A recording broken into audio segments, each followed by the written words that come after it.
कल की वीडियो में हमने कारकोटा डायनेस्टी कवर करना स्टार्ट किया था। हम पढ़ रहे थे एंशिएंट हिस्ट्री जम्मू कश्मीर की।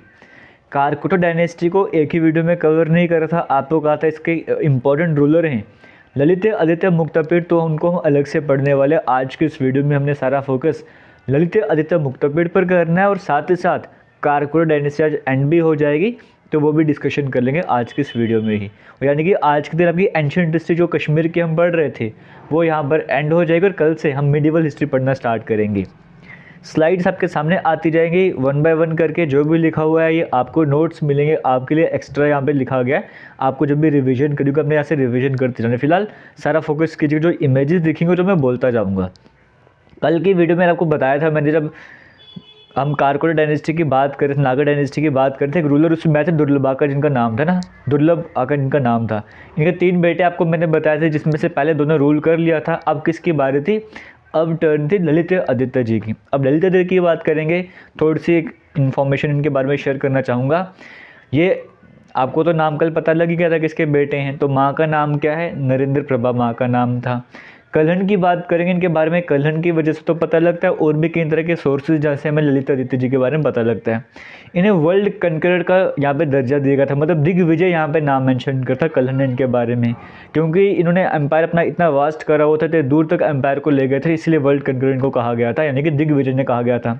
इन्हें अलेक्जेंडर ऑफ कश्मीर के नाम से भी जाना जाता है। इन्हें समुद्रगुप्त ऑफ कश्मीर के नाम से भी जाना जाता है। इनके टाइम पीरियड पर हालांकि कई सारे मिनिस्टर्स हुआ करते थे, कई तरह के कमांडर हुआ करते थे। इनकी खासियत ये थी, इन्हें पता था कि कहीं से भी अटैक होने के पूरे पूरे चांसेस हैं, तो ये अपने जो मिलिट्री है या अपने जो भी नेता वगैरह जो भी मिनिस्टर हुआ करते हैं, एक तो स्पेशल कुछ डेजिग्नेशंस रखी थी, स्टार्ट करी थी। दूसरी तरफ जो भी अपने कंट्रोल में या फिर इनके जो भी मिनिस्टर्स हुआ करते थे, वो कुछ ऐसे हुआ करते थे, कमांडर हुआ करते थे जो दूसरे देशों से लेकर आते थे। क्वालिटीज़ देखते थे किसमें क्या क्वालिटी है, तो उसके हिसाब से यहाँ पे भर्ती वगैरह वगैरह एक तरह से ऐसे कहना चाहोगे वो भी कह सकते हो। तो इन बातों को भी बड़ा ध्यान रखा करते थे। कमांडर इन चीफ एक बड़े फेमस थे। यहाँ पे चनकोरिया कहीं पे, कनकोरिया कहीं पे, कुछ ना कुछ आपको नाम देखने को मिलेगा। वो एक ही कमांडर इन चीफ के बारे में बेसिकली बात करी जाती है। एक कोर्ट पोइट हुआ करता है भूवपति, यहाँ से भी एग्जाम में क्वेश्चन बन सकता है।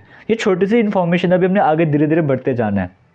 तो ये है ललित आदित्य की जी की जिनकी हम बात कर रहे हैं। आगे चलते थोड़ा सा और पढ़ लेते हैं और क्या रहने वाला है। ललित आदित्य की बात करेंगे। देखो ये आपको देखने को मिलेगा, इंडिया का जो रीजन है ना, कोस्टल एरियाज है, आपको वो देखने को मिल रहे हैं।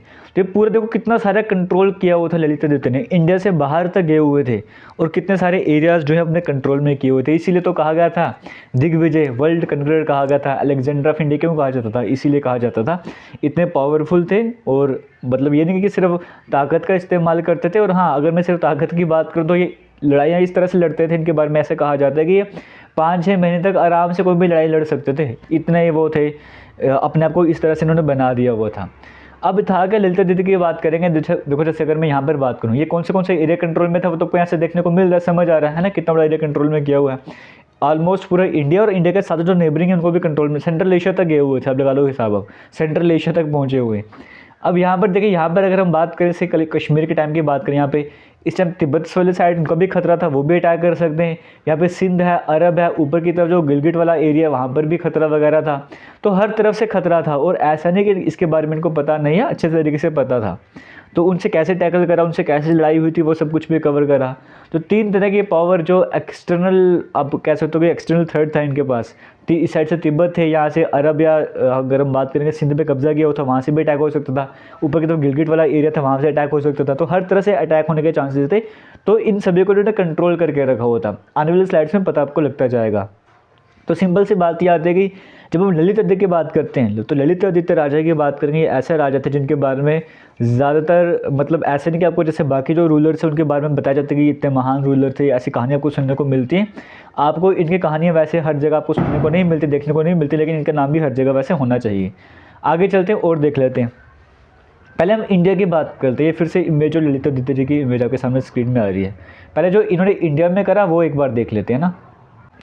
जैसे यहाँ पर बात करेंगे, बड़ी फेमस इनकी लड़ाई थी जो कि कन्नौज के जब राजा हुआ करते थे यशोवर्मन, उनके साथ यहाँ पर हुई थी। हालांकि इसके बारे में ऐसे भी मेंशन कर जाता है इस लड़ाई के बारे में कि पहली बार जब लड़ाई हुई थी तो वहाँ पे यशोवर्मन जो राजा है कन्नौज के, उन्हें यहाँ पर आज के टाइम में जो कन्नौज जगह उसकी बात करें तो वहाँ के जो राजा यशोवर्मन हुआ करते थे, उन्हें एक पीस ट्रीटी साइन करनी पड़ी थी। लेकिन जो ट्रीटी साइन करनी पड़ी थी वो कहा जाता था कि ललित आदित्य की बात करेंगे, वो उससे सेटिस्फाइड नहीं थे, इसलिए उन्होंने दोबारा से आक्रमण करता उस टाइम पे पूरा जो जो पूरा वो एरिया था अपने कंट्रोल में कर लिया था, वहाँ की कैपिटल वगैरह सारे आसपास के एरिया अपने कंट्रोल में कर लिए थे। तो ऐसे भी कहा जाता है। बट हाँ ये है कि ललित आदित्य की बात करेंगे, कन्नौज के राजा यशोवर्मन को उन्होंने हराया था लड़ाई में। फिर कहा जाता है कि बिहार वाला एरिया हो गया, कलिंग जो आज के टाइम पे उड़ीसा वाला एरिया है, वहाँ तक इन्होंने वो सारे एरियाज भी अपने कंट्रोल में करे थे। तो यहाँ पर आप समझ सकते हो कि कितना सारा एरिया इनके कंट्रोल में आ रहा था, कहाँ कश्मीर से स्टार्ट किए थे कहाँ कहाँ तक ये जा रहे हैं। उसके बाद ये बंगाल वाली साइड अगर हम बात करेंगे, बाकी जो डायनेस्टीज़ हैं वो भी सारी कवर कर ली थी। फिर नॉर्थ को सारा अपने कंट्रोल में करने और साउथ की तरफ जा रहे थे, तो कावेरी रिवर तक का सारा एरिया अपने कंट्रोल में कर लिया था। नॉर्थ साउथ सब कुछ कंट्रोल में आ गया, बंगाल वगैरह भी अपने कंट्रोल में आ गया। तो आपको समझ रहा होगा जब स्टार्टिंग में मैप देखा था, पूरा इंडिया लगभग जो इनके कंट्रोल में आ चुका था। इतना वास्ट एम्पायर उन्होंने करा हुआ था अपने टाइम पीरियड पर। तो ललित आदित्य की हम बात कर रहे हैं, यहाँ पे कारकोटा डायनेस्टी की बात कर रहे हैं।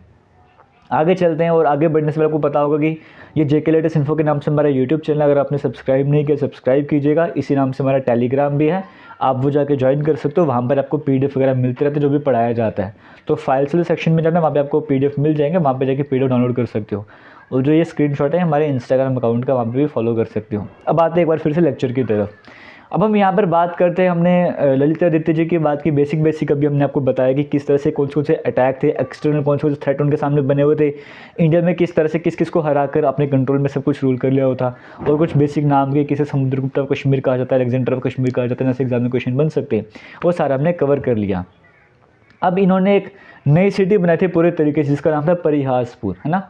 परिहासपुर की हम बात करेंगे, जिसका मतलब होता है सिटी ऑफ प्लेजर या फिर सिटी ऑफ हैप्पीनेस। तो ये परिहासपुर जो किसके द्वारा बनाया गया था, तो आपको पता होना चाहिए ललित आदित्य जो कि कारकोटा डायनेस्टी को बिलोंग करते हैं, उनके द्वारा जो है परिहासपुर बनाया गया था, जो आज भी आपको आराम से देखने को मिलता है। परिहासपुर की कुछ इमेजेस आपके सामने स्क्रीन में शेयर कर रहा हूँ, जो आप यहाँ पर देख सकते हो, जो आज भी एग्जिस्ट करता है। हालांकि वैसे तो नहीं एग्जिस्ट करता, लेकिन हाँ जो भी बचा है वो आपको सब कुछ आपको देखने को मिल जाता है।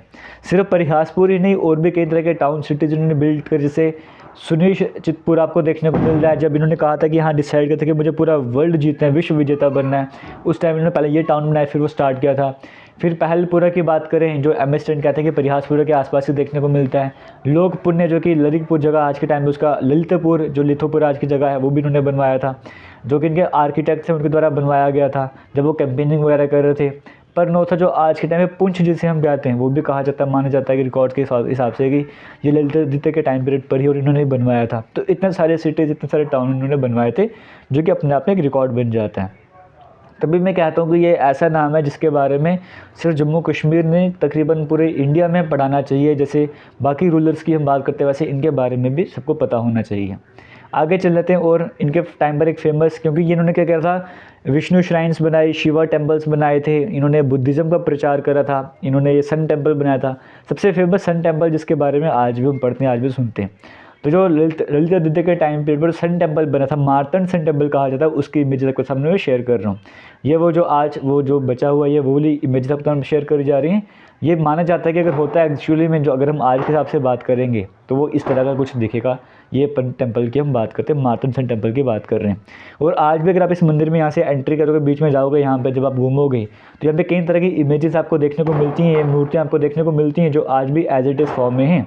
ये सब कुछ आपको स्क्रीन में देखने को मिल रहा है। लेकिन हाँ, इसके बारे में आप थोड़ा डेप्थ में पढ़ेंगे हम मार्तंड सन टेम्पल के बारे में, जो कि ललित आदित्य मुक्तापिर जी के द्वारा बनाया गया था। क्योंकि ये अपना काम जैसे सूरज करता है ना, जैसे जो ग्रेविटी का रोल प्ले करता है, जैसे यूनिवर्स में जो रोल रहता है, उसी तरह से कुछ काम ये किया करते थे। इसीलिए बड़ा फेमस टेम्पल बनाया था उन्होंने, मार्तंड सन टेम्पल, जो आज के टाइम पर जाना जाता है, सबसे पुराना टेम्पल माना जाता है।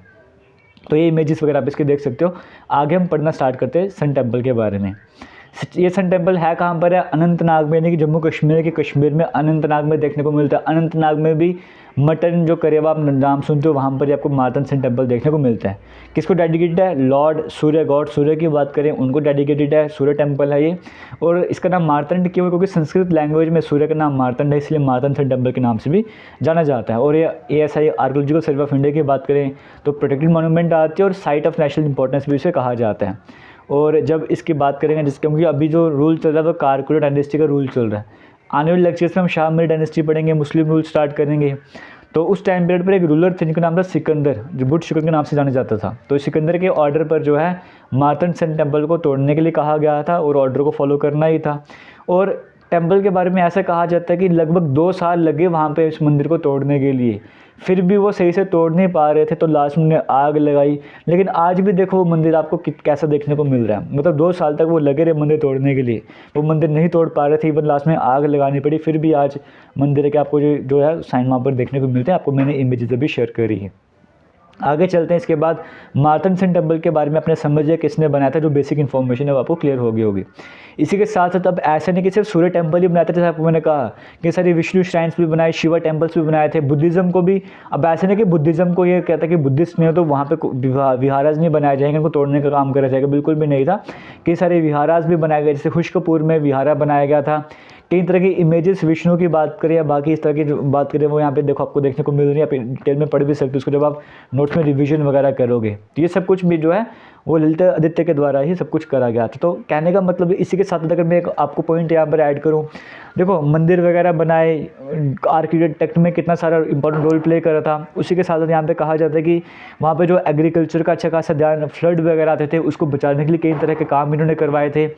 खेतों में पानी पहुंचाने के लिए वाटर व्हील उन्होंने बनवाया था, जो कि तकरीबन एक आप कह सकते हो कि खेतों में हर जगह डायरेक्शन में पानी वगैरह फ्लो करेगा, इस तरह की अरेंजमेंट वगैरह करेगी। तो कई सारे काम इन्होंने कर दिए, जिसकी वजह से कहा जाता है कि गोल्डन पीरियड भी कहा जाता है इसे उस टाइम पीरियड का, क्योंकि इससे पहले आपको जैसे मैंने कहा जो बाकी 2 रूलर थे वो इतना सही नहीं काम कर पा रहे थे, बट इनका जब टाइम पीरियड आया था तो गोल्डन एरा से माना गया था। आगे चल लेते और इंपॉर्टेंट पॉइंट कवर कर लेते। अब जब मैंने आपको स्टार्टिंग में बताया था कि अरब से खतरा था या फिर तिब्बत से खतरा था, ऊपर गिलगिट वाले एरिया से खतरा था, तो वहाँ पे उनसे कैसे लड़ाई लड़ी थी, कुछ इंपॉर्टेंट पॉइंट्स मैं आपसे शेयर करता हूँ, बाकी PDF में पढ़ लेना। अरब के अगेंस्ट में क्या होता था, जुनैद जो कि अरब के गवर्नर हुआ करते थे, सिंध वाले साइड पे इन्होंने पहले रूल किया होता ना 711-12 AD में। आपको पता है जब ये राजा दाहिर को हराया था, यहाँ पे मोहम्मद बिन कासिम जब यहाँ पे इंडिया में एंट्री हुई थी, सिंध साइड में एंट्री हुई थी। अब वो 700 वाला टाइम पीरियड है, और अभी ललित आदित्य भी उस टाइम पीरियड पे यहाँ पे उनको पता था कि यहाँ से अटैक हो सकता है, पूरे चांसेस हैं, क्योंकि सिंध को पूरी तरीके से लूट लिया था इन्होंने। अगर हम बात करेंगे ये मोहम्मद बिन कासिम की बात करेंगे, जब पता है कि सिंध में इतना खजाना है तो कश्मीर में कितना हो सकता है, तो कश्मीर का नंबर आना ही था। हालांकि पहले भी एक बार ट्राई हुआ था, आपको लास्ट की वीडियो में बताया था। अब फाइनली ये ललित आदित्य के टाइम पीरियड पर जो है अटैक करते हैं, जैसे कि ललित आदित्य को लगा था कि हाँ अटैक होगा, और वो अटैक होता भी है। बस उस अटैक में जुनैद जो है वो बुरी तरीके से हार जाता है, और इस तरह से हारता है कि आप देखिए 712 AD के आसपास का टाइम पीरियड जब इन्होंने सिंध में अटैक किया, उसके बाद आप देखते हो कि जब 1000 के बाद जो है वो इनका रूल वगैरह स्टार्ट करेगा था ना, तो कितना टाइम लगा था। वो क्यों लगा था, क्योंकि ललित आदित्य ने बुरी तरीके से हराया था, इसी वजह से उन्हें इतना टाइम लगा था वापस यहाँ पे अटैक करने में। फिलहाल यहाँ पर कहा जाता है कि ललित आदित्य की बात करेंगे, जब ये अटैक होता तो अरब के खिलाफ या इनके खिलाफ इतना इनको गुस्सा था कि ये वहाँ पे जो उज्बेकिस्तान जो आज के टाइम में प्रेजेंट है उज्बेकिस्तान है, वहाँ तक चले गए थे लड़ाई लड़ते लड़ते। जो वहाँ का मतलब आप कह सकते हैं जैसे यहाँ पे लिखा भी हुआ है, पर्शियन सिविलाइजेशन जो हर दिल हुआ करता था, वहाँ पे जाके इन्होंने अटैक करा था। वहाँ पे जाके तो अपना सेंट्रल एशिया तक अपने रूल को लेकर चले गए थे, तो अरब के खिलाफ इस तरह से वो लड़े थे।